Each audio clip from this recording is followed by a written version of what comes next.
অতি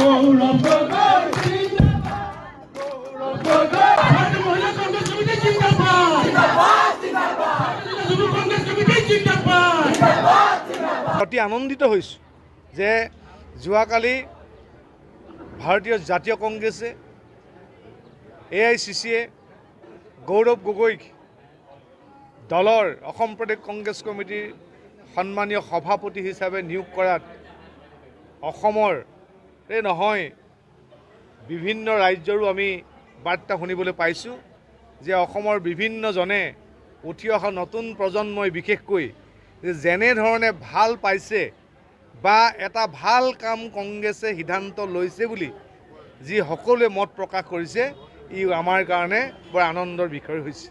গতিকে আমি আশা কৰিছোঁ যে গৌৰৱ গগৈ নেতৃত্বত ২৬ত চৰকাৰ হ'ব। আপোনালোকে ভাবিব যে গৌৰৱ গগৈ নেতৃত্বত চৰকাৰ হ'ব বুলি পোনছাতেই কেনেকৈ ক'ব পাৰিলে। আমি এইকাৰণেই ক'ব পাৰিছোঁ যোৱা 10টা বছৰ এবছৰ প্ৰায় 12টা বছৰ গৌৰৱ গগৈৰ আমি তেখেতৰ কৰ্মখিনি ওচৰৰ পৰা চাবলৈ সক্ষম হৈছোঁ।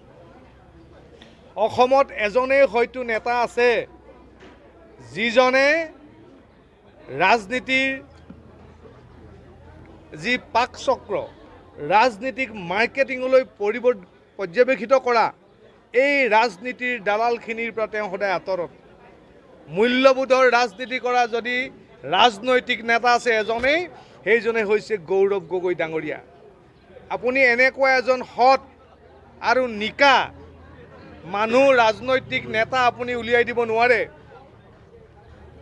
ভাল ৰাজনৈতিক নেতা আহিলে লেং মাৰি অন্য এজন ৰাজনৈতিক নেতাই কেনেকৈ চকী দখল কৰিব লাগে তিনিবাৰকৈ 2001 চনৰ পৰা 2016 চনলৈ একেৰাহে তৃতীয়বাৰৰ কাৰণে তেওঁ মুখ্যমন্ত্ৰী হৈছিল। 15টা বছৰত আপোনালোকে হয়তো কোনেও ক'ব নোৱাৰিব যে তৰুণ গগৈ গাত কোনোবাই চেকা লগালে, গৌৰৱ গগৈ গাত কোনোবাই চেকা লগালে। গতিকে আমি কোনো চেকা দেখা নাই। যদি সততাত নাথাকে, যদি মানুহজন সৎ নহয়, তেতিয়াহ'লে চেকা লাগিবই। কিন্তু আমি আজিলৈকে তেওঁৰ গাত চেকা লগা দেখা নাই। সেইকাৰণে আমি অনুমান কৰিব পাৰিছোঁ অসমৰ ৰাইজেও এজন সঠিক মানুহক বিবেচনা কৰিব, এজন সঠিক মানুহক অনাগত দিনত মুখ্যমন্ত্ৰী পদত বহুৱাব। আৰু বৰ্তমান মুখ্যমন্ত্ৰীজনৰ গাত সোঁৱে বাৱে আগফালে পিছফালে যেনিয়ে তেনিয়ে অকল চেকাই লাগিলে। তেওঁৰ গাত কি চেকা লগা নাই? তেওঁৰ গাত ঘৰতে 18টা 20টা কোম্পানীৰ মালিক সৃষ্টি কৰাৰ চেকা লাগিলে।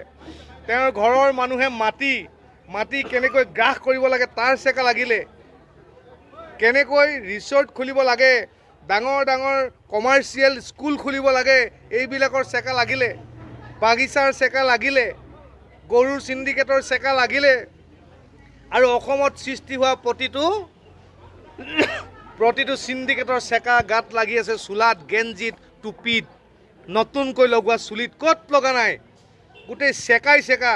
কিন্তু গৌৰৱ গগৈ গাত আপোনালোকে এটুকুৰা চেকা উলিয়াই দিব নোৱাৰে।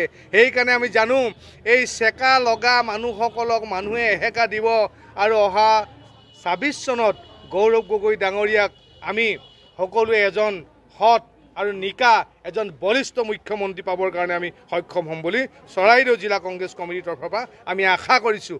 আহ্বান জনাইছোঁ মেডিয়াক, আমি আহ্বান জনাইছোঁ দেশৰ জনগণক, আমি আহ্বান জনাইছোঁ দেশৰ দুখীয়া নিচলা প্ৰকৃতাৰ্থত অসমক ভাল পোৱা এই জনগণক যে আমি সৎ আৰু নিকা যদি মানুহ বিচাৰিব লাগে, আমি যদি দেশত আমি দুৰ্নীতি শেষ কৰিব লাগে, নাশ কৰিব লাগে, চিণ্ডিকেট যদি আমি শেষ কৰিব লাগে, তেতিয়াহ'লে আমি গৌৰৱ গগৈক মুখ্যমন্ত্ৰী বনাব লাগিব। নহ'লে অসম উন্নতি হোৱাৰ আৰু কোনো উপায় নাই। এই কথা আমি চৰাইদেউ জিলা কংগ্ৰেছৰ তৰফৰ পৰা অনুভৱ কৰিছোঁ।